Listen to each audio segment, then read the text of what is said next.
تمام عبادات میں سب سے اعلیٰ قسم کی عبادت، اعلیٰ عبادت نماز ہے، لیکن وہ توحید کے بعد ہے۔ اگر آدمی کے پاس توحید نہ ہو تو نماز مقبول نہیں۔ نماز کیا، علامہ ابن عثیمین رحمہ اللہ نے فرمایا، غور سے یہ نقطہ یاد رکھو، فَكُلُّ عِبَادَةٍ لَا تُبْنَى عَلَى التَّوْحِيدِ فَهِيَ بَاطِلَةٌ۔ ابن عثیمین فرماتے ہیں کوئی بھی عبادت ہو اگر اس کی اساس میں توحید نہیں ہے تو ساری کی ساری عبادتیں باطل ہیں۔ یہ اصول بتایا انہوں نے، فَكُلُّ عِبَادَةٍ لَا تُبْنَى عَلَى التَّوْحِيدِ فَهِيَ بَاطِلَةٌ۔ جو بھی عمل آدمی کا کتنا بھی بڑا عمل کیوں نہ ہو، اگر توحید نہیں ہے بڑے سے بڑا عمل باطل۔ ارے بھائی کسی کو بھیجا گیا تھا کسی کام سے، اس نے وہ کام کیا ہی نہیں، ناکام ہو گیا وہ، تو تم کو پیدا کیا گیا تھا اللہ کی عبادت کے لیے، تمام عبادتیں تم نے کر لی جو بظاہر عبادتیں ہیں، غریبوں کو کھانا کھلانا، یہ نیکی کرنا وہ نیکی کرنا، لیکن تمہارے پاس توحید نہیں ہے۔ اللہ نے فرمایا میں نے اس لیے پیدا کیا ہے تاکہ وہ میری عبادت کریں۔ اس کا مطلب اگر عبادت نہیں ہے تو آپ کے سارے اعمال باطل ہیں، گویا کہ توحید نہ ہونے کی وجہ سے مقصد تخلیق انسانی آدمی فوت کر دیتا ہے۔ یہ مطلب ہے اس کا۔ آدمی اللہ سے ملاقات کرے اس حال میں کہ اس کے ساتھ اس نے شرک نہ کیا ہو، تو ایک تو ملاقات ضروری ہے، ملاقات ضروری ہے، اور ہر ایک کو رب کے سامنے حاضر ہونا ہے، پہنچنا ہے وہاں پر۔ اگر شرک کر کے نہیں گیا ہے اور ملاقات ہوئی، دخل الجنہ، اللہ اسے جنت میں داخل کرے گا۔ اچھا اب دیکھو، وَمَن لَقِيَهُ يُشْرِكُ بِهِ، اور جو اللہ سے اس حال میں ملاقات کرے کہ اس سے شرک کر رہا ہے اس کے ساتھ، تو دخل النار، رواہ مسلم کی کتاب ایمان، جہنم میں داخل ہوگا۔ وَقُلْ جَاءَ الْحَقُّ وَزَهَقَ الْبَاطِلُ إِنَّ الْبَاطِلَ كَانَ زَهُوقًا۔ إن الحمد لله نحمده ونستعينه ونستغفره ونعوذ بالله من شرور أنفسنا ومن سيئات أعمالنا، من يهده الله فلا مضل له ومن يضلل فلا هادي له، وأشهد أن لا إله إلا الله وحده لا شريك له، وأشهد أن محمدا عبده ورسوله۔ يا أيها الذين آمنوا اتقوا الله حق تقاته ولا تموتن إلا وأنتم مسلمون۔ يا أيها الناس اتقوا ربكم الذي خلقكم من نفس واحدة وخلق منها زوجها وبث منهما رجالا كثيرا ونساء، واتقوا الله الذي تساءلون به والأرحام إن الله كان عليكم رقيبا۔ يا أيها الذين آمنوا اتقوا الله وقولوا قولا سديدا يصلح لكم أعمالكم ويغفر لكم ذنوبكم، ومن يطع الله ورسوله فقد فاز فوزا عظيما۔ أما بعد فإن خير الحديث كتاب الله، وخير الهدي هدي محمد صلى الله عليه وسلم، وشر الأمور محدثاتها، وكل محدثة بدعة، وكل بدعة ضلالة، الضلالة في النار۔ أعوذ بالله من الشيطان الرجيم، بسم الله الرحمن الرحيم۔ وما أرسلنا من قبلك من رسول إلا نوحي إليه أنه لا إله إلا أنا فاعبدون۔ محترم صدر اجلاس، اسٹیج پر جلوہ افروز موقر علماء کرام،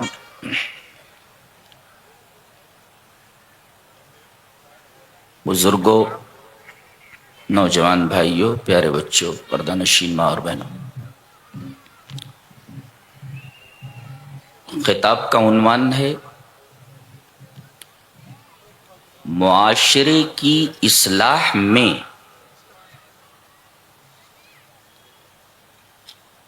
توحید کی اہمیت، یعنی اہمیت التوحید لاصلاح الفرد والمجتمع۔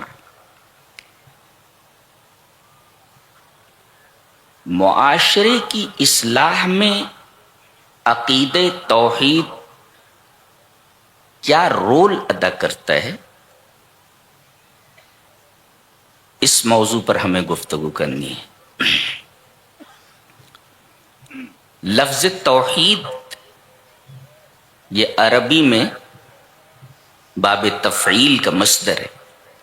وحد یوحد توحید فہو موحد. توحید کا مطلب ہوتا ہے جعل الشیء واحدا، کسی چیز کو ایک کرنا. دیٹ از کالڈ توحید لغتاً. اصطلاحاً توحید کسے کہتے ہیں؟ وہ ایک حدیث میں اچانک میری نظر اس حدیث پر پڑی، بہت مزہ آیا. وہ حدیث میں آپ تک پہنچا رہا ہوں. حدیث اس طرح وان ابن عباس رضی اللہ، بہت غور سے سنیے، بالکل سانس روک کر کے، ادھر ادھر مت دیکھیے، ایسی چیزیں ملتی نہیں. وان ابن عباس رضی اللہ تعالی عنہما ان رسول اللہ صلی اللہ علیہ وسلم لما بعث معاذا الى اليمن قال انك تقدم على قوم اہل الكتاب. قالا پر فے نہیں ہے اس لیے کہ لما کے جواب پر فے نہیں آتا، اور تقدم قدیم یقدم. انك تقدم على قوم اہل الكتاب، قوم سے بدل واقع ہے، لہذا دونوں کا اعراب ایک ہی ہے، مبدل منہ بدل کر. پھر سے پڑھتے ہیں. وعن ابن عباس رضی اللہ تعالی عنہما ان رسول اللہ صلی اللہ علیہ وسلم لما بعث معاذا الى اليمن قال انك تقدم على قوم اہل الكتاب فليكن اول ما تدعوهم الیہ عبادۃ اللہ عز وجل فاذا عرفوا اللہ فاخبرهم ان اللہ تعالی فرض 5 صلوات فی یومہم ولیلتہم فاذا فعلوا فاخبرهم ان اللہ قد فرض علیہم زکاۃ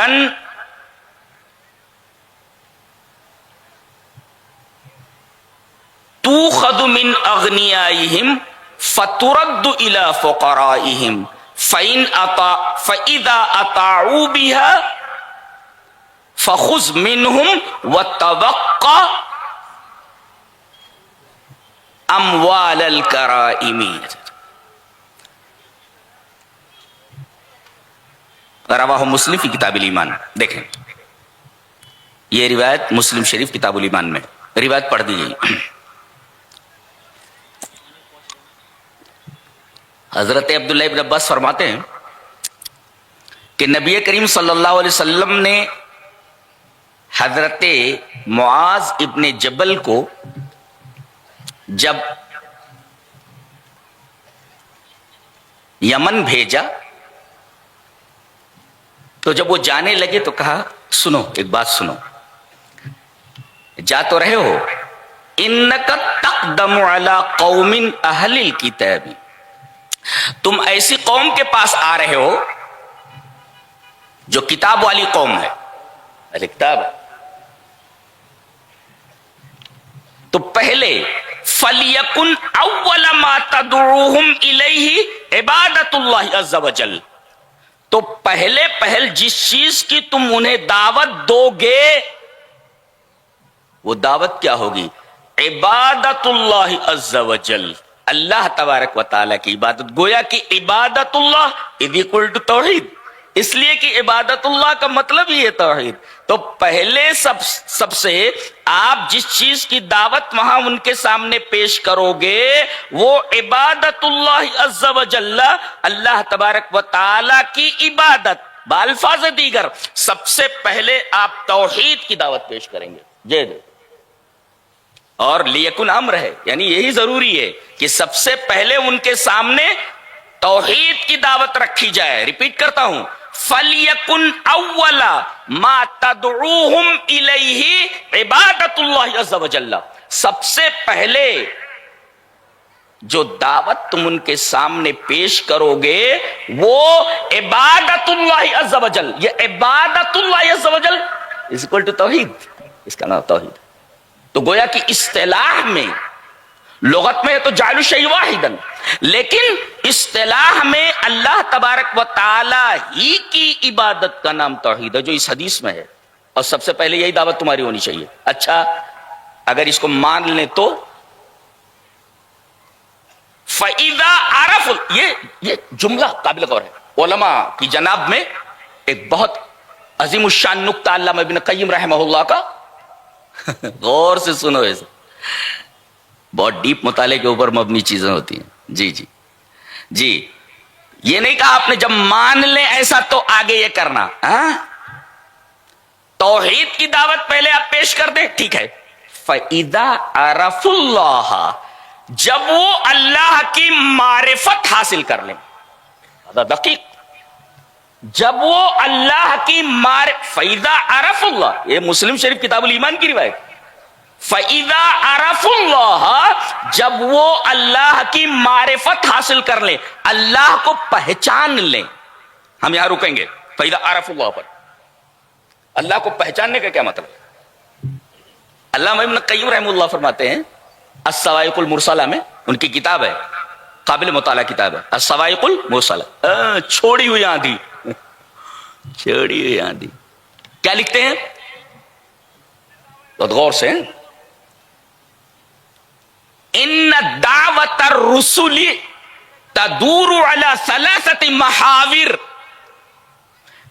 انبیاء جتنے بھی آئے دنیا میں اور جتنے بھی رسول آئے، سب کی دعوتوں کا ایکسس، سب کی دعوتوں کا محور، جس کے اوپر ان کی پوری دعوت گھومتی ہے،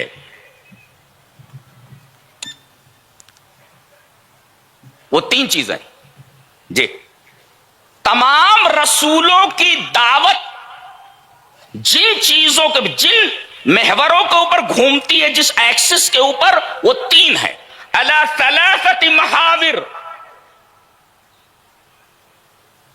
مضبوطی سے اس کو پکڑیں. جی، تمام رسولوں کی دعوت تین محوروں کے اوپر گھومتی ہے. تدور علی ثلاثۃ محاور. پہلی چیز یہ ہے تعریفہم مخلوقاتہ باسماء اللہ وصفاتہ وافعالہ. سب سے پہلے پہچنوائیں، تعریف کا مطلب ہوتا پہچنوانا، پہچنوائیں اللہ کے نام کو، اللہ کی صفات کو، اللہ اس کے افعال کو. یہ بہت گہری بات ہے. جی، تو پہلی بات تو یہی ہے، ایک پہلا محور یہ ہے کہ پہلے لوگوں کو یہ پہچنوائیں تمام مخلوقات کو. تعریفہم مخلوقات ہی،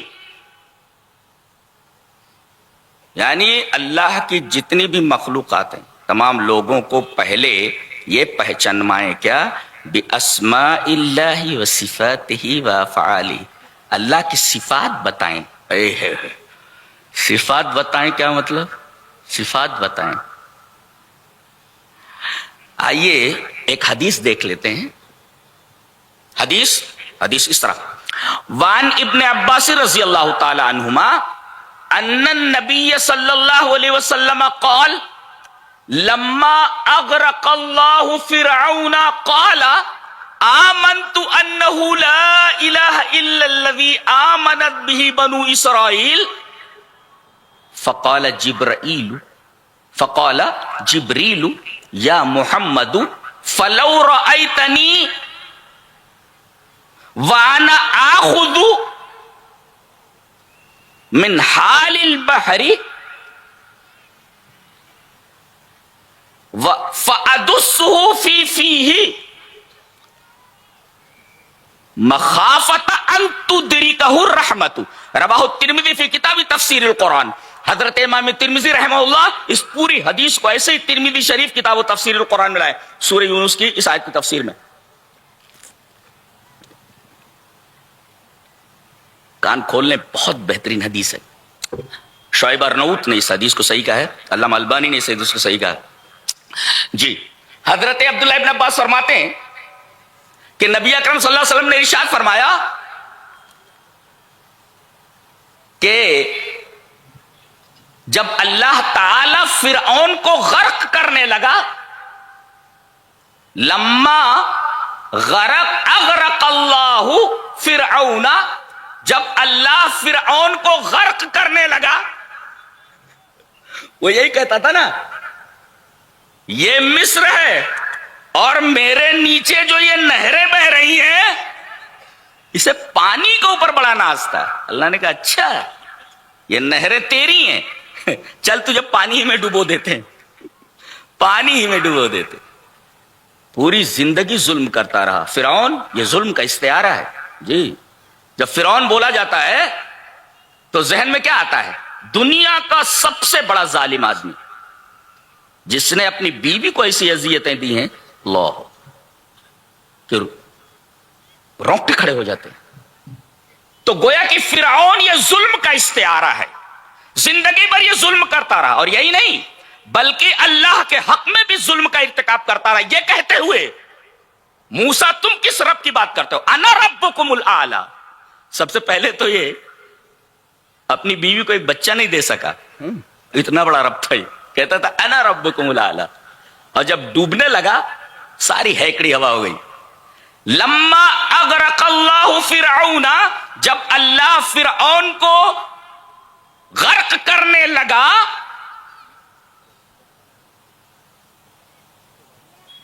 تو زندگی بھر جس کلمے سے انکار کرتا رہا، موت کو دیکھ کر کے سامنے کہہ بیٹھا آمنت انہ لا الہ الا الذی آمنت بہ بنو اسرائیل۔ ارے سیدھے سیدھے بول دیتا نا لا الہ الا اللہ، یوں گھما رہا ہے، میں ایمان لایا اس بات پر کہ نہیں ہے کوئی معبود سوائے اس کے جس کو بنی اسرائیل نے معبود مانا۔ لا الہ الا اللہ کہنے کے بجائے یوں گھما رہا ہے اس کو، یوں گول گول گھما رہا ہے۔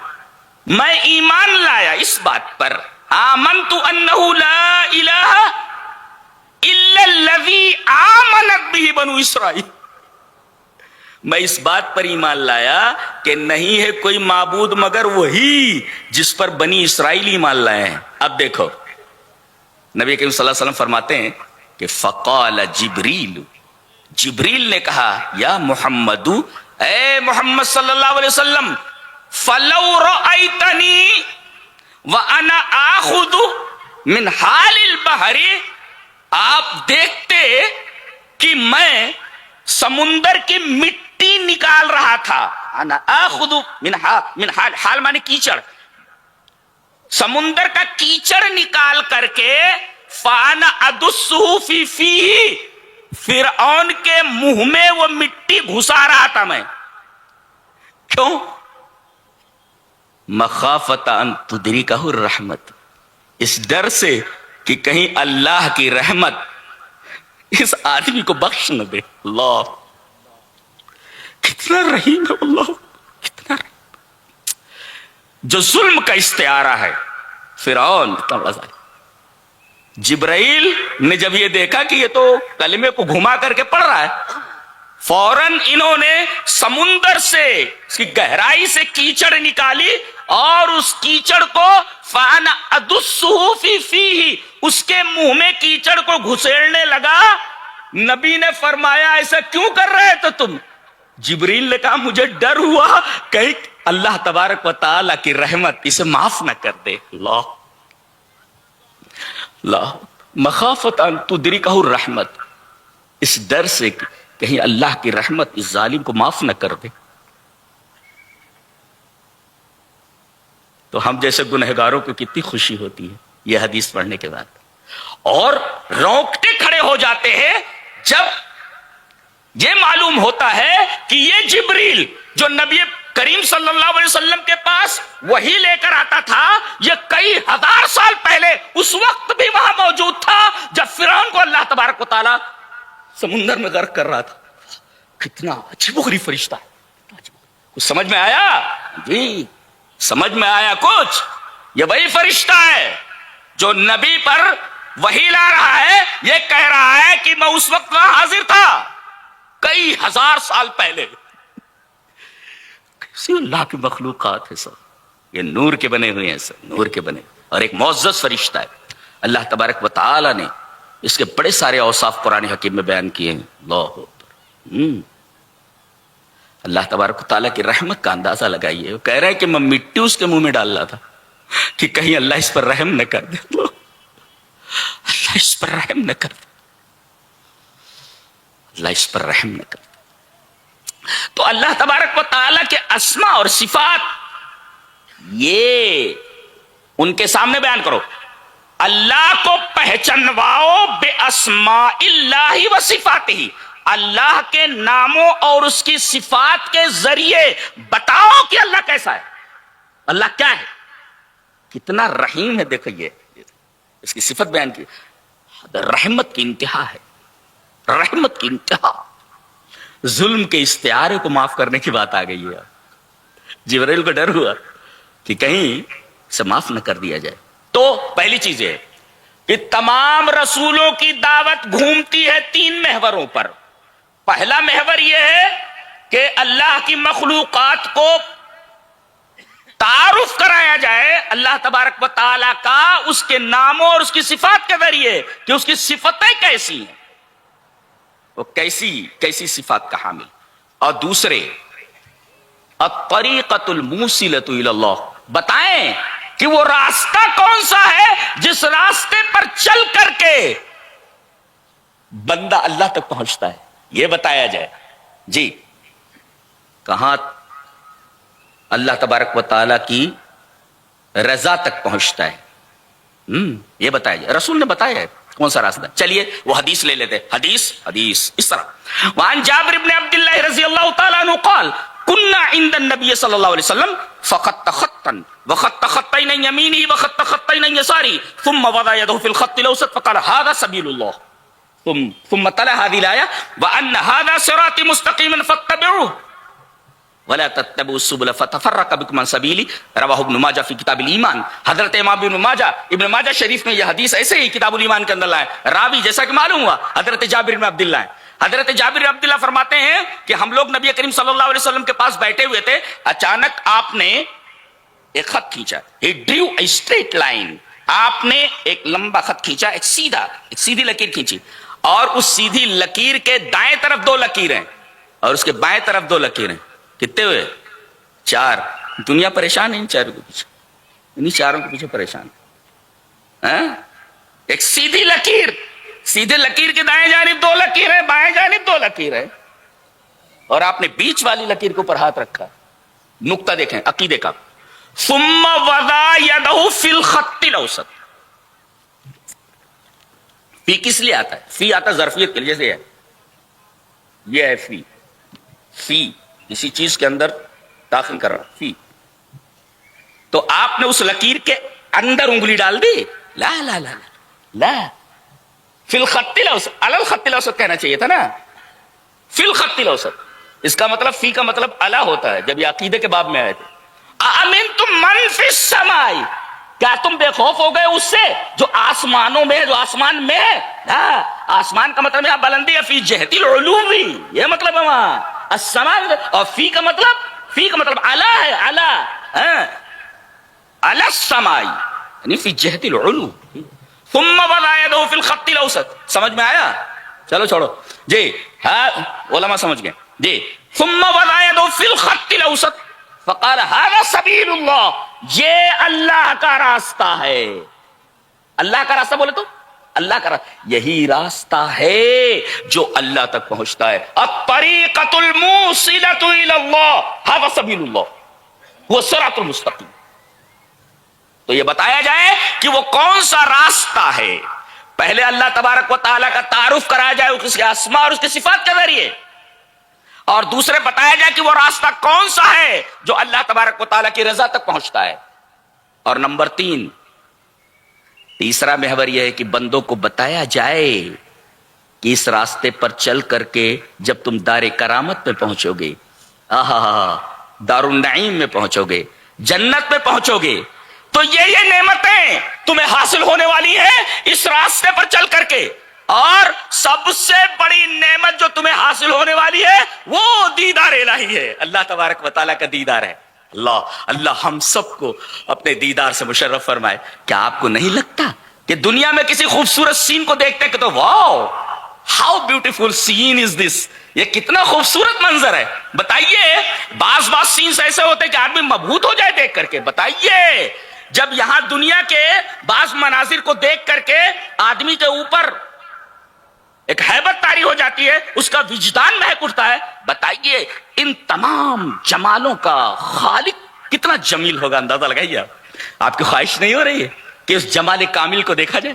وہ کتنا جمیل ہوگا. اللہ جس نے یہ تمام جمال بکھیر رکھا ہے وہ کتنا جمیل ہوگا. کیا آپ کے دل میں یہ تمنا پیدا نہیں ہوتی؟ ارے یہ جمال جو تم دیکھ رہے ہو، یہ تمام جمال ناقص جمال، سب ناقص جمالات ہیں. جی ناقص ہیں. یہ جمال کامل کا دیدار جنت میں ہونے والا ہے. یہ بتاؤ کہ اللہ تبارک و تعالیٰ کا دیدار ہونے والا ہے. تو گویا کہ دعوت الرسل تدور علی ثلاثۃ محاور، 3 محوروں کے اوپر گھومتی ہے. اب آگے بتایا گیا تو پہلے تم ان کے سامنے دعوت توحید رکھو گے. فَإِذَا عَرَفُوا اللَّهَ، اس پر ہم رکے تھے اور ہم نے معرفت کی تشریح کی ابن قیم کی زبان میں. جب وہ اللہ کی معرفت حاصل کر لے تو اب بتاؤ کہ اللہ تعالی نے تمہیں دن اور رات میں فی یومہم ولیلتہم، دن اور رات کے اندر 5 نمازیں فرض کی ہیں. ہاں 5 نمازیں فرض کی ہیں. اللہ اکبر. اب دیکھیں تمام عبادات میں سب سے اعلیٰ قسم کی عبادت، اعلیٰ عبادت نماز ہے، لیکن وہ توحید کے بعد ہے.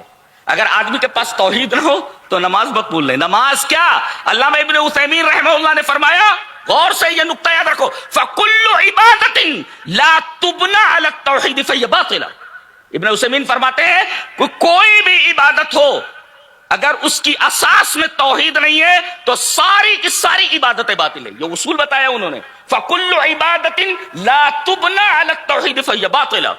جو بھی عمل آدمی کا کتنا بھی بڑا عمل کیوں نہ ہو، اگر توحید نہیں ہے بڑے سے بڑا عمل باطل. دلیل یہ حدیث پاک.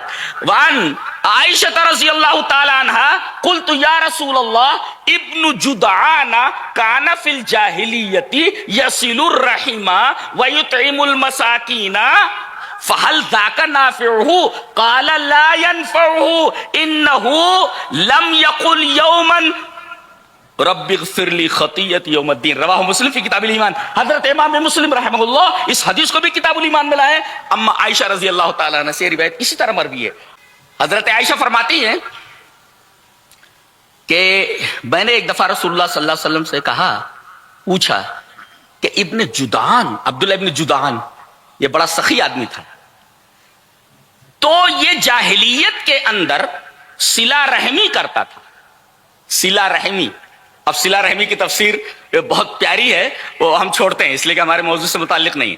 تو وہ صلہ رحمی کرتا تھا، بالفاظ دیگر اپنے رشتہ داروں کا بڑا خیال رکھتا تھا، قرابت اور رشتہ داری کو کاٹتا نہیں تھا، بہنوں کا خیال، بھائیوں کا خیال وغیرہ وغیرہ.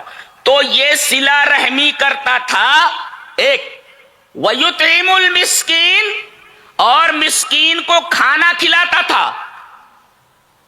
اس حدیث پاک میں 2 عملوں کو ہائی لائٹ کر کے بتایا گیا ہے. جی کیا؟ ایک تو یہ کہ آدمی اپنے رشتہ داروں کا خیال رکھے اور دوسرے مسکینوں کو کھانا کھلائے. آج دیکھو سکھوں کو دیکھو، باقاعدہ ان کے ہاں بھوکوں کو کھانا کھلانا، مسکینوں کو کھانا کھلانا، بھوکے کو کھانا کھلانا، یہ ان کے دین کے اندر ایک اعلیٰ درجے کا عمل مانا جاتا ہے. جی اعلیٰ درجے کا عمل. بہت سارے غیر مسلم یہ کام کر رہے ہیں. مسلمان اس میں، اہل حدیث اس میں بہت پیچھے ہیں. ہاں ارے اپنا پیٹ بھرو، پھر اس کے بعد جو یہ کام بھی کرو بس ذرا سا. بھائی تم سے کوئی کام ہوتا ہے اچھا؟ یہ اطعام و طعام کون کرے گا؟ یہ کھانا کون کھلائے گا مسکینوں کو؟ تمہارے پاس توحید جیسی نعمت ہے، تم یہ کام نہیں کرو گے؟ کون کرے گا؟ دوسرے لوگ کر رہے ہیں، تم کیا کر رہے ہو؟ تم کیا کر رہے ہو؟ تو یہ آدمی صلہ رحمی کرتا تھا، وَيُطْعِمُ الْمِسْكِينَ، اور مسکینوں کو کھانا کھلاتا تھا. تو اے اللہ کے رسول کیا اس کا اتنا زبردست عمل نافع ہے؟ یہ قیامت کے دن کچھ فائدہ دے گا؟ بھائی صلہ رحمی ایک بہت بڑی عبادت ہے، مسکینوں کو کھانا کھلانا ایک بہت بڑی عبادت ہے. اما عائشہ پوچھ رہی اللہ کے رسول اتنی بڑی عبادت ابن جدعان کی قبول ہوگی اللہ کے ہاں؟ قیامت کے دن یہ فائدہ حاصل کر سکے گا کچھ؟ نبی کریم صلی اللہ علیہ وسلم نے ڈائریکٹ انکار فرمایا، لا ينفعہ، جی، کہ اللہ تبارک و تعالی اس آدمی کے اس عمل کو نافع نہیں بنائے گا. کیوں؟ دلیل دی گئی، انہو لم یقل یومن، ایک استدلال کرنا چاہ رہا ہوں اس حدیث پاک سے. انہو لم یقل یومن، اس نے ایک دن بھی نہیں کہا رب اغفر لی خطیئتی یوم الدین، میرے رب میرے گناہوں کو قیامت کے دن بخش دینا. نقطہ کیا ملا؟ اگر آدمی توحید کو نہیں مانتا، توحید کا مقر نہیں ہے، تو آخرت کا بھی منکر ہے. جگہ جگہ آپ دیکھیں گے قرآن حکیم میں کہ آخرت اور توحید دونوں ساتھ ساتھ ذکر کیے جاتے ہیں. یعنی آدمی اگر توحید کا انکار کر دے تو آخرت کا منکر مانا جاتا ہے. جی، یہ سورہ حج دیکھ لیں، کم سے کم کوئی نقطہ سمجھ میں آیا؟ اگر کوئی آدمی اللہ کی توحید کا انکار کر دے تو سمجھو وہ آخرت کا بھی منکر ہے. یہاں وہی کہا گیا کہ چونکہ یہ توحید پر کاربند نہیں تھا، اسی وجہ سے اس نے کبھی یہ نہیں کہا کہ اے اللہ میری غلطیوں کو قیامت کے دن بخش دینا. حدیث کو سمجھنا بھی یہ بہت ہی مطالعہ مانگتا ہے، بہت ہی غور و فکر کی ضرورت ہے. انہو لم یقل یومن رب اغفر لی خطیئتی یوم الدین، توحید کا مقر نہیں تھا، لہذا اس نے آخرت کو نہیں مانا، لہذا اس کا یہ عمل قبول نہیں ہوگا. تو فَكُلُّ عِبَادَةٍ لَا تُبْنَى عَلَى التَّوْحِيدِ فَهِيَ باطِلَةٌ، ہر وہ عبادت جس کی بنیاد میں توحید نہ ہو، ہر عبادت باطل ہے، ہر عبادت باطل ہے. اب ایک نقطہ بیان کرنے جا رہا ہوں، ایک حدیث پاک کے آئینے میں لے کر جاؤ، اس کو ذہن میں پہلے بٹھاؤ. حدیث اس طرح، وعن انس رضی اللہ تعالی عنہ قال قال رسول اللہ صلی اللہ علیہ وسلم لا تقوم الساعة حتى لا يقال في الارض لا الہ الا اللہ، رواہ احمد فی مسندہ. حضرت امام احمد بن حنبل رحمہ اللہ اس حدیث کو ایسے ہی مسند احمد کے اندر لائے. راوی حضرت انس رضی اللہ تعالی عنہ. حضرت انس فرماتے ہیں کہ نبی اکرم صلی اللہ علیہ وسلم نے ارشاد فرمایا کہ قیامت اس وقت تک نہیں آئے گی، اس نظام کائنات کو اس وقت تک درہم برہم نہیں کیا جائے گا جب تک کہ ایک آدمی بھی اس روئے زمین پر توحید کا کلمہ پڑھنے والا ہوگا. اللہ اکبر. آپ دیکھ رہے ہیں، ایک آدمی بھی اگر توحید کا کلمہ پڑھنے والا ہوگا تب تک قیامت نہیں آئے گی. کیا سمجھ میں آیا؟ یہ جو کلمہ لا الہ الا اللہ کے ماننے والوں کو پریشان کیا جا رہا ہے اور کوشش یہ کی جا رہی ہے کہ ان کو سبوٹاژ کیا جائے، ان کو تباہ و برباد کیا جائے. ان کی مثال ایسے ہے جیسے کوئی آدمی کسی ڈالی کے اوپر بیٹھا ہوا ہو درخت کے اور خود اسی ڈالی کو کاٹ رہا ہو. کلمہ لا الہ الا اللہ کہنے والوں کی وجہ سے تو تم بچے ہوئے ہو، ورنہ ایک بھی کلمہ توحید کا قائل نہ رہ جائے فوراً قیامت نازل کر دی جائے گی. تم جو کھا رہے ہو، مزے اڑا رہے ہو، دنیا میں اللہ کی نعمتوں کو برت رہے ہو، یہ صدقہ ہے کلمہ لا الہ الا اللہ کہنے والوں کا ہے. جی، اس وجہ سے بچے ہوئے ہو. احترام کیا جائے کلمہ لا الہ الا اللہ پڑھنے والوں کا. کتنی عجیب و غریب حدیث ہے، میں نے عجیب و غریب استدلال کیا ہے. پھر سے حدیث کو پڑھتا ہوں.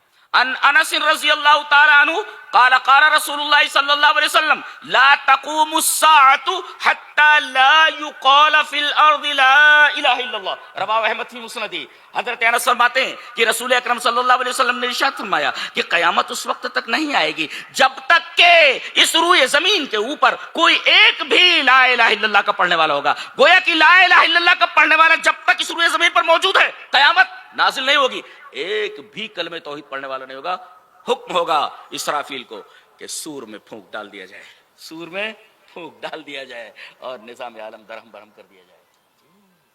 یہ ہے کلمہ لا الہ الا اللہ کا پاور اور یہ ہے توحید.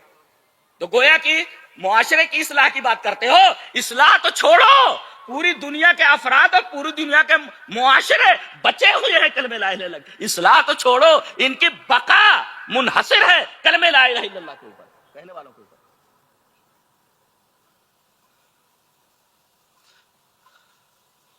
اب ہم آگے بڑھ کر یہ بتانے والے ہیں، یہ بتائیے آدمی کی تخلیق کا مقصد کیا ہے؟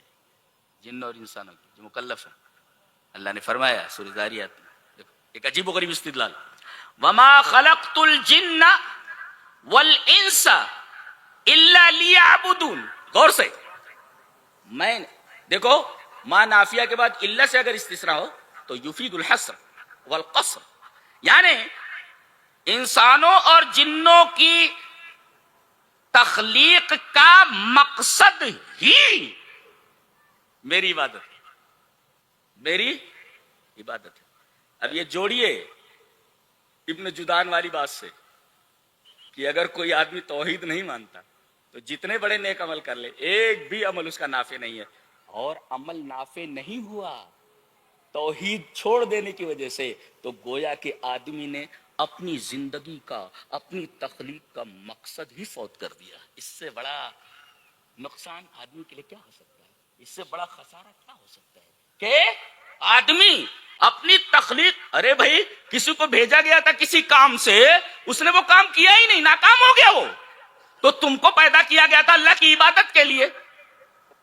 تمام عبادتیں تم نے کر لی جو بظاہر عبادتیں ہیں، غریبوں کو کھانا کھلانا، یہ نیکی کرنا، وہ نیکی کرنا، لیکن تمہارے پاس توحید نہیں ہے. اللہ نے فرمایا میں نے اس لیے پیدا کیا ہے تاکہ وہ میری عبادت کریں. اس کا مطلب اگر عبادت نہیں ہے تو آپ کے سارے اعمال باطل ہیں. گویا کہ توحید نہ ہونے کی وجہ سے مقصد تخلیق انسانی آدمی فوت کر دیتا ہے. یہ مطلب ہے اس کا. اور علامہ ابن عثیمین رحمہ اللہ نے بالکل صحیح فرمایا، فَكُلُّ عِبَادَةٍ لَا تُبْنَى عَلَى التَّوْحِيدِ فَهُوَ بَاطِلٌ، کہ ہر وہ عبادت جس کی بنیاد توحید کے اوپر نہ ہو باطل ہوتی ہے.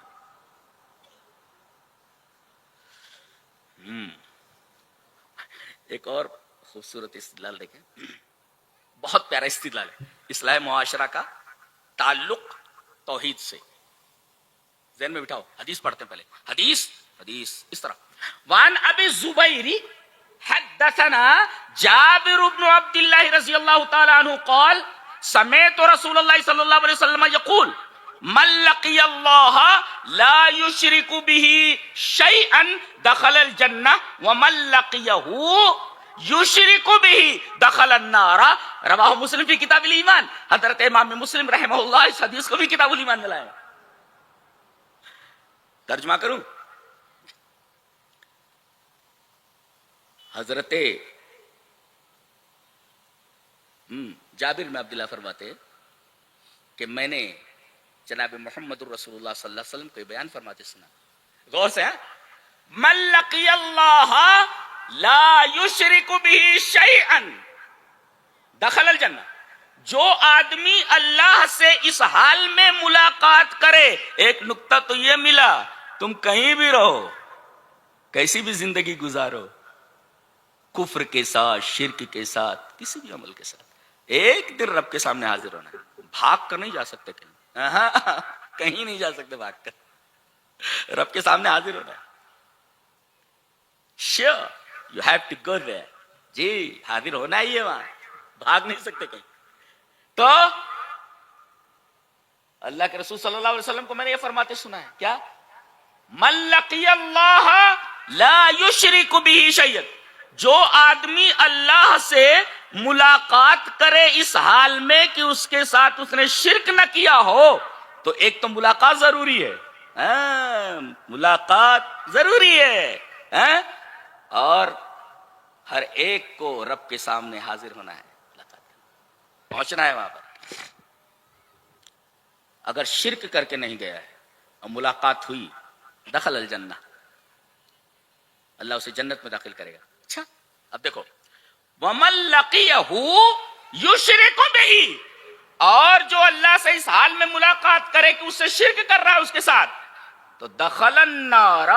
رواہ مسلم کی کتاب الایمان، جہنم میں داخل ہوگا. استدلال دیکھیں، استدلال ایک شارح اس کا استدلال کرتا ہے کتنا بڑا، ذہن میں بٹھاؤ اس کو. اذا كان التوحید سببا فی دخول الجنة فكيف لا يكون سببا لإصلاح المعاشرة، لإصلاح الدنيا والفرد والمجتمع. یہ استدلال کہ اگر توحید سبب ہے کسی کو جنت میں داخل کرنے کا، تو جنت تو بہت بڑی چیز ہے، تو جب جنت میں داخل کرنے کا سبب اگر توحید ہے تو کیا وہ سبب نہیں بن سکتا معاشرے کی اصلاح کی؟ پکڑو اس کو، یہ دلیل پکڑو. اذا كان التوحید سببا فی دخول الجنہ فکیف لا یکون سببا لاصلاح المعاشرہ لاصلاح المجتمع والفرد. یہ نکتہ ایک شارح نے ذکر کیا ہے جس کو میں نے اسی کی زبان میں پیش کر دیا عربی میں. ایک حدیث پڑھی گئی، اس حدیث سے یہ استدلال کیا گیا. ایک اور فائدہ، ایک ہوتا ہے کوئی آدمی عمل کرے تو اس عمل کا فائدہ اسے پہنچتا ہے. بڑی گہری بات کہنے جا رہا ہوں، لے کر کے جاؤ. اسلام کو فلسفہ پیش کیا جا رہا ہے، گہرا ہے.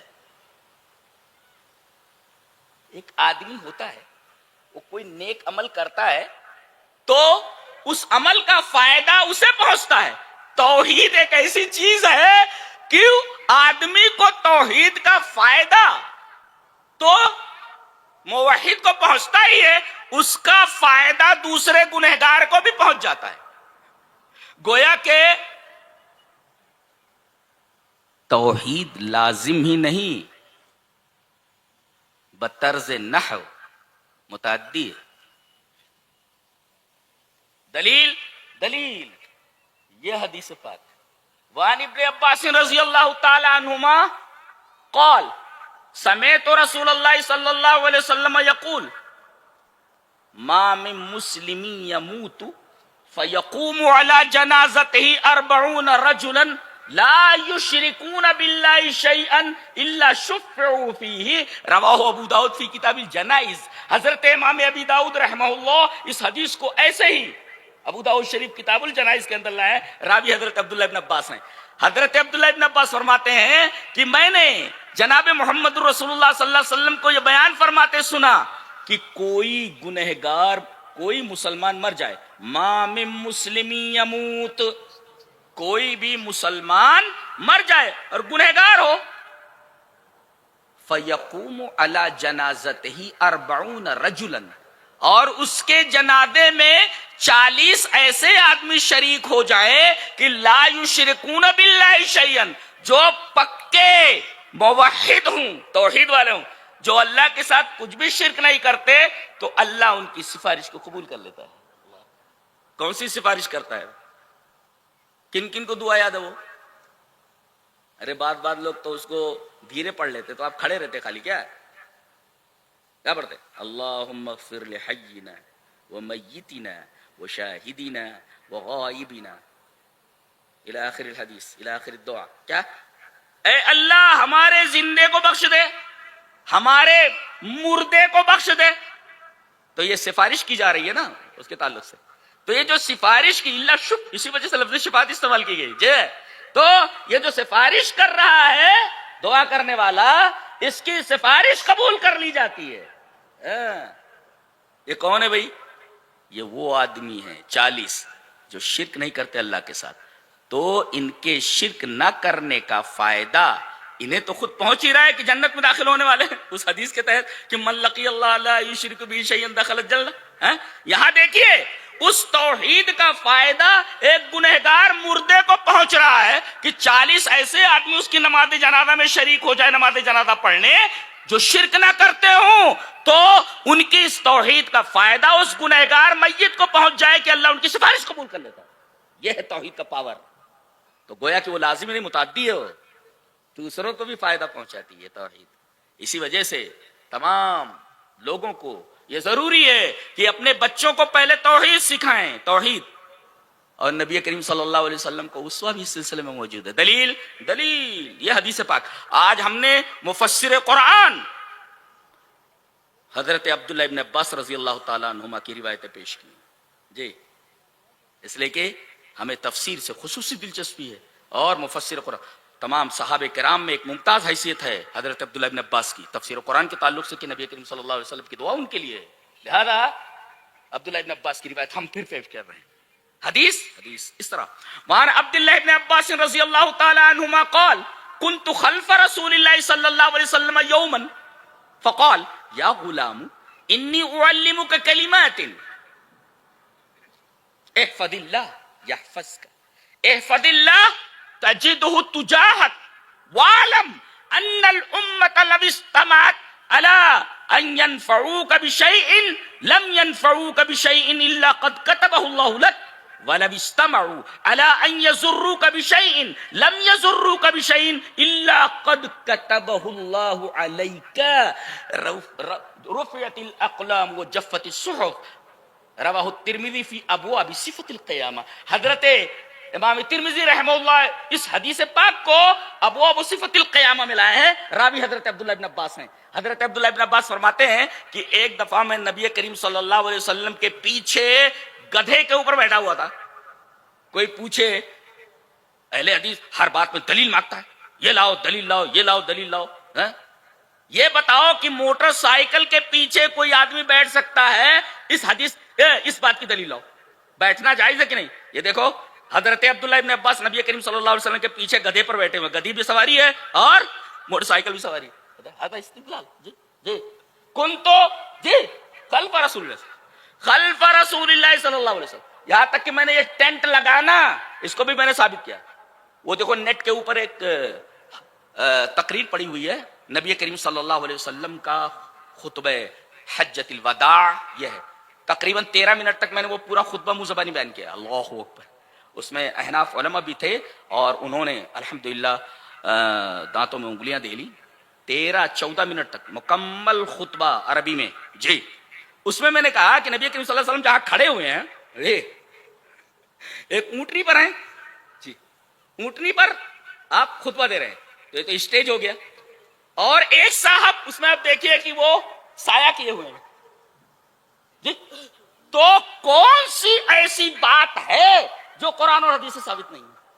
اب دیکھیے یہاں موٹر سائیکل کے پیچھے کوئی بیٹھ سکتا ہے؟ کنت خلف رسول اللہ صلی اللہ علیہ وسلم، میں رسول اللہ صلی اللہ علیہ وسلم کے پیچھے تھا، گدھے پر بیٹھا ہوا ہے۔ ایک دن آپ نے فرمایا یا غلام، بچے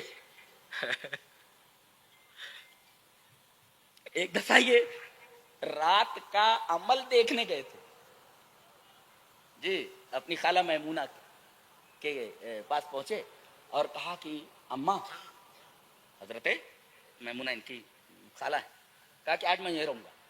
کہا کہ بولے میں نبی کریم صلی اللہ علیہ وسلم کا عمل دیکھنا چاہتا ہوں، رات میں کیا کروں۔ اے ہے کیا ماحول تھا نبی کریم صلی اللہ علیہ وسلم، ایک بچہ پیارے نبی جناب محمد رسول اللہ صلی اللہ علیہ وسلم کا رات کا عمل دیکھنا چاہ رہا ہے، اس کو تو موبائل سے فرصت نہیں۔ بے پاگل کہیں کا، کیا کر رہا ہے اس میں گھسا ہوا، نالائق کہیں کا۔ ایک صاحب نے پوچھا کہ اصحاب کہف میں اور آج کل کے نوجوانوں میں کیا فرق ہے؟ میں نے کہا کہ اصحاب کہف وہ تھے جنہوں نے دین کے لیے دنیا کو چھوڑ دیا، اور آج کل کے نوجوان جنہوں نے دنیا کے لیے دین کو چھوڑ دیا۔ یہ دیکھیے اس لیے کہ تربیت نہیں ہوئی نا، یہ تربیت ہے۔ دیکھو کہا کہ ٹھیک ہے، اب یہ سوتے بن گئے، سوئے تو لیکن سو نہیں رہے تھے، ناما نہیں تناوما، سوتے بن گئے تھے۔ نبی کریم جاگ رہے تھے، نبی کریم صلی اللہ علیہ وسلم فرمایا نام الغلیم، یہاں غلام ہو، بچہ سوئے گوا، بچہ سوئے گوا۔ ایک ہوتا ہے بچہ سو گیا تو نام الغلام، اور بچہ سوئے گوا نام الغلیم، تصویر غلام کی جی، نام الغلیم، بچہ سوئے گوا، لڑکا سوئے گوا تو نام الغلیم، لڑکا سو گیا لڑکا سو گیا، پیار سے ہوتا تھا نام الغلیم، غلام کی تصویر ہے، پیار سے کہا جاتا ہے جی۔ اور یہ جاگ رہے تھے، جیسے نبی کریم صلی اللہ علیہ وسلم تہجد کے لیے کھڑے ہوئے، یہ غلط سمت میں آ کر کھڑے ہو گئے۔ نبی کریم صلی اللہ علیہ وسلم کے کان پکڑا اور دائیں طرف کر لیا، اس لیے کہ امام بائیں طرف ہوتا ہے نا۔ کس طرف ہوتا ہے؟ دائیں کی بائیں؟ اور لگے رہو اسی میں، لگے رہو، آتا جاتا کچھ نہیں، لگے رہو موبائل۔ دین نہیں سیکھنا علماء سے، جڑو علماء سے۔ اب ان کو ایک تو سمجھایا کہ امام کس طرف کھڑا ہوتا ہے، یہ بچے کو مسئلہ معلوم ہو کہ زندگی میں نہیں بھولے گا، زندگی میں نہیں بھولتا، عمل ہے یہ، عمل زندگی میں نہیں بھولے گا کہ کان پکڑ کے کس طرف کھڑا کیا گیا۔ یہاں ہے نام الغلیم، یہاں کیا ہے یا غلام، پیچھے بیٹھے ہوئے سواری پر، کبھی حضرت مامونہ سے مروی اس روایت کو میں اس کی شرح کروں گا انشاءاللہ. بہت پیاری حدیث ہے تہجد کے تعلق سے. کتنے لوگ ہیں تہجد پڑھتے ہیں؟ ہاں تہجد پڑھتا ہے. تہجد کی فضیلت بیان کر دور جاؤ یہیں پر. حدیث اس طرح وعن ابی ہریرہ رضی اللہ تعالی عنہ قال قال رسول اللہ صلی اللہ علیہ وسلم ينزل ربنا تبارک وتعالی كل ليلة الى السماء الدنيا حين يبقى ثلث الليل الاخر. جی آخر یہ ثلث کی صفت ہے. آخر یقول من يدعوني فاستجیب له من يسألني فأوتيه من يستغفرني فاغفر له. رواہ البخاری فی کتاب التہجد. حضرت امام بخاری رحمہ اللہ اس حدیث کو ایسے کتاب التہجد کے اندر لائے کہ رب تعالی نازل ہوتے ہیں آسمان دنیا. عرش خالی نہیں ہوتا ہے. نزول کی کیفیت مجہول ہے. الکیف مجہول. ہمارا ایک شاگرد ہے جی وہ لندن سے پڑھ کے آئے ہیں. وہ MBA کیا ہوا انہوں نے. تو انہوں نے کہا مجھے دائی بننا ہے. تو تقریباً 1.5 سال مجھ سے انہوں نے عربی نحو صرف فرائض بہت سارے فنون پڑھے خصوصاً منطق اور فلسفی. میرا خیال ہے کہ اس وقت ان کی سیلری جو ہے 50 لاکھ یہ سالانہ ہے. اب 1 کروڑ ہونے والی. 1.5 سال پڑھا اس نے. MBA لندن سے MBA اور ایک بہت بڑی کمپنی کے اندر ایز اے مینیجر ہے. جی اس نے ایک بات کہی جو سائنس بہت پڑھتے سائنس کا طالب علم. اس نے کہا شیخ ایک نزول اوپر کی طرف ہوتا ہے اسے ہوتا ہے. میں نے کہا نہیں سمجھ میں آ رہا ہے. کبھی بیٹھیں گے دیکھیں گے یہ نزول اوپر کی طرف کیسے ہوتا ہے. اس کو نزول بولتے ہیں اترنا. ایسے ہوتا ہے. اللہ کیف مجہول ہے کیفیت مجہول. اللہ تبارک و تعالی آسمان دنیا تک نزول کرتا ہے. السماء دنیا آواز لگاتا ہے کون ہے جو دعا کرے میں اس کی دعا قبول کر لوں. کون ہے جو مجھ سے کچھ مانگے میں اسے دے دوں. کون ہے جو اپنے گناہوں کی معافی مانگے میں اسے معاف کروں. تم تو سوئے رہتے ہو. تم سے زیادہ بدنصیب کون ہے. سوئے رہو تمہاری قسمت سو رہی ہے. پوری دنیا کے لاکھ جوتے کھا رہے ہو اسی وجہ سے. رب تعالی تمام چیزوں سے منزہ ہے. وہ آواز لگا رہا ہے مجھ سے مانگو میں تمہیں دے دوں. اور تم ہو کہ سوئے پڑے رہے تو مردوں کی طرح. تو تمہارے ساتھ جو سلوک روا رکھا جائے کم ہے. تم نے تو اللہ تبارک و تعالی سے سارے تعلق ختم کر کے رکھے ہوئے ہیں. کاش ایسا ماحول بنتا. اے صحابہ کرام رضوان اللہ تعالی علیہ. شاید کچھ ٹائم ہے. ہاں نہیں تو وہ چلتا رہے گا. وہ جی تو یا غلام وہ پیچھے بیٹھے ہوئے متوجہ. لبیک یا رسول اللہ انی اعلمک کلمات. جی میں تجھے چند باتیں سکھانے جا رہا ہوں. جی دیکھو ایک تو علمہ کا لفظ دیکھو غور سے. اعلمک اور آگے جو بات پہ کہی جا رہی وہ توحید کے تعلق سے ہے. نقطہ یہ ملا کہ بچوں کو بھی تعلیم اگر دی جائے تو بنیاد توحید ہونی چاہیے.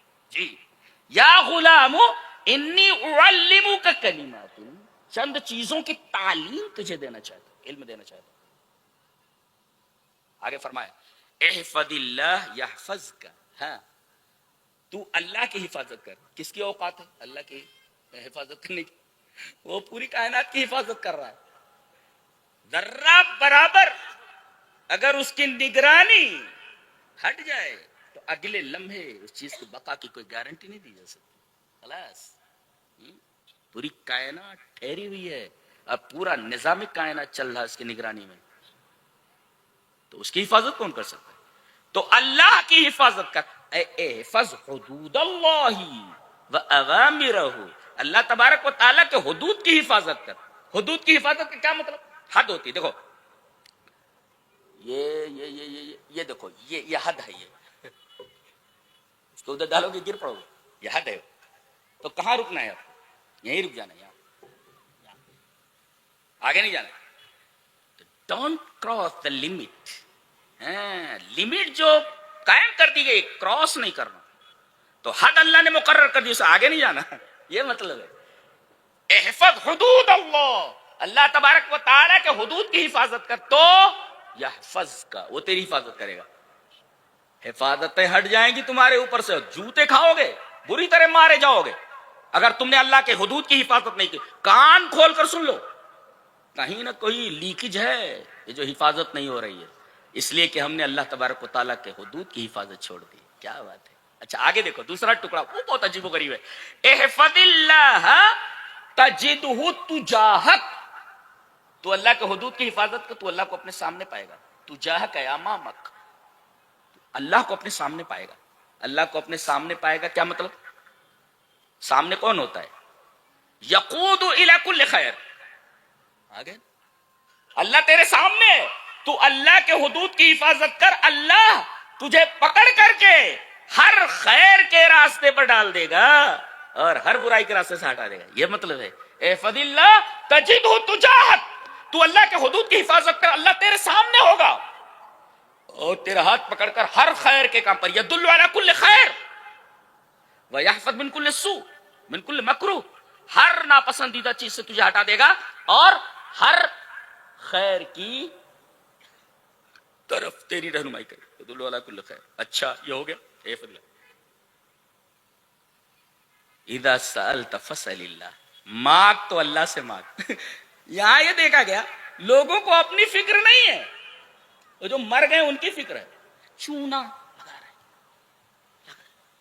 اب تو یہ بدعت آگے بڑھ کر کے وہ سب دیا ہوا جلانے لگے. ہو کہاں پہ؟ قبروں پر. لا لا لا، حیرت انگیز بات ہے. ارے بھائی کہیں جا کر رکے گی؟ ینتہی لا حد، یا نہیں اس کا کوئی حد ودا نہیں، چلتی رہے گی. یہ کیا ہو رہا ہے؟ یعنی اپنی زندگی کو سفید کرو، اوپر سے قبروں کو چونا کاری کرنے سے کیا ملنے والا ہے مرے ہوئے آدمی کو؟ اس کے ساتھ تو اس کا عمل گیا نا، اس کے ساتھ اس کا عمل گیا. اللہ اکبر. اللہ کے حدود کی حفاظت. اچھا آپ نے آگے فرمایا وَعَلَمْ أَنَّ الْأُمَّةَ لَوِ اجْتَمَعَتْ. یہ آپ کے لیے سن لو، جان لے میرے بچے کہ اگر پوری کائنات کے تمام لوگ مل کر تجھے نقصان پہنچا، تجھے نفع پہنچانا چاہیں تو اتنا ہی نفع پہنچا سکتے ہیں جتنا اللہ نے تیرے لیے لکھ دیا ہے. اور اگر سارے دنیا کے لوگ مل کر کے تجھے نقصان پہنچانا چاہیں تجھے نقصان نہیں پہنچا سکتے مگر اتنا ہی جتنا اللہ نے تیرے خلاف لکھ دیا ہے. رفعت الاقلام، قلمیں اٹھا لی گئی، وجفت الصحف، صحیفے سوکھ گئے. اب کسی چیز کی ضرورت نہیں. اللہ وقت نہیں، ورنہ رفعت الاقلام اور جفت الصحف کو مقادیر کے تناظر میں سمجھاتا میں، اس کے پرسپیکٹو میں. کیا مطلب ہے رفعت الاقلام اور جفت الصحف کا؟ تو ایک تو یہ فرمایا گیا کہ مانگ تو اللہ سے مانگ. وَإِذَا اسْتَعَنْتَ فَاسْتَعِنْ بِاللَّهِ. مدد طلب کر تو صرف اللہ سے. یہاں دیکھو مسجد خالی ہے اور آستانے آباد ہیں، یہاں نہیں ملتا وہاں ملتا ہے. کہاں جا رہے ہو؟ اَيْنَ تَذْهَبُونَ. کہاں جا رہے ہو بھائی؟ جہاں ملتا ہے وہاں کہتے ہو ملتا نہیں، اور جہاں نہیں ملتا وہاں جا رہے ہو کہتے ہو کہ ملتا ہے یہاں. اِذَا سَأَلْتَ فَاسْأَلِ اللَّهِ. یہ نبی بچے کو بتا رہے ہیں جب مانگ تو اللہ سے مانگ اور مدد مانگ تو صرف اللہ سے مانگ. اور یہ تصور دیا گیا ہے کائنات کی کوئی طاقت تمہیں نقصان نہیں پہنچا سکتی، اس لیے کہ اللہ تمہارے ساتھ ہے. وہی جو فیصلہ کرے گا وہی ہوگا. اللہ کے فیصلے کے اندر کوئی دخل اندازی نہیں کر سکتا. نقطہ یہ ملا کہ بچپن ہی سے اپنے بچوں کو توحید کی تعلیم دیں تاکہ یہ بچے دیکھو. اب کتنا ٹائم جی چلیے وہ حدیث پڑھ لیتے ہیں. حدیث اس طرح وعن ابی ہریرہ رضی اللہ تعالی عنہ عن النبی صلی اللہ علیہ وسلم قال سبعۃ یظلهم اللہ فی ظلہ یوم لا ظل الا ظلہ الامام العادل والشاب نشأ فی عبادۃ اللہ ورجلان تحابا فی اللہ اختلفا وتفرقا علیہ اجتمعا علیہ وتفرقا ورجل دعته امرأة ذات منصب وجمال فقال اني اخاف الله ورجل تصدق بصدقة حتى لا تعلم يمينه ما تنفق شماله. کبھی کبھی ایسا الٹا ہے، دائنے ہاتھ میں خرچ کیا بائیں ہاتھ میں، یہ سب الٹا ہے. مسلم کتاب الزکات جو روایت میں پڑھ رہا ہوں. ورجل ذکر اللہ خالیا ففاضت عیناه رواہ مسلم فی کتاب الزکات. حضرت امام مسلم رحمہ اللہ اس حدیث کو ایسے کتاب الزکات میں لائے. راوی حضرت ابو ہریرہ ہیں. حضرت ابو ہریرہ فرماتے 7 آدمی ایسے ہوں گے جو اللہ کے عرش کے سائے کے نیچے ہوں گے. جی اس میں ایک ہے انصاف کرنے والا حاکم، اور دوسرا وہ شاب نشأ فی عبادت اللہ. دیکھو وہ شاب ایسا نوجوان جو اللہ کی عبادت میں پلا بڑا ہو، اے تربا و نما فی طاعت اللہ و عبادتی، ایسا بند کر دیا جائے. وآخر دعوانا الحمد للہ رب العالمین.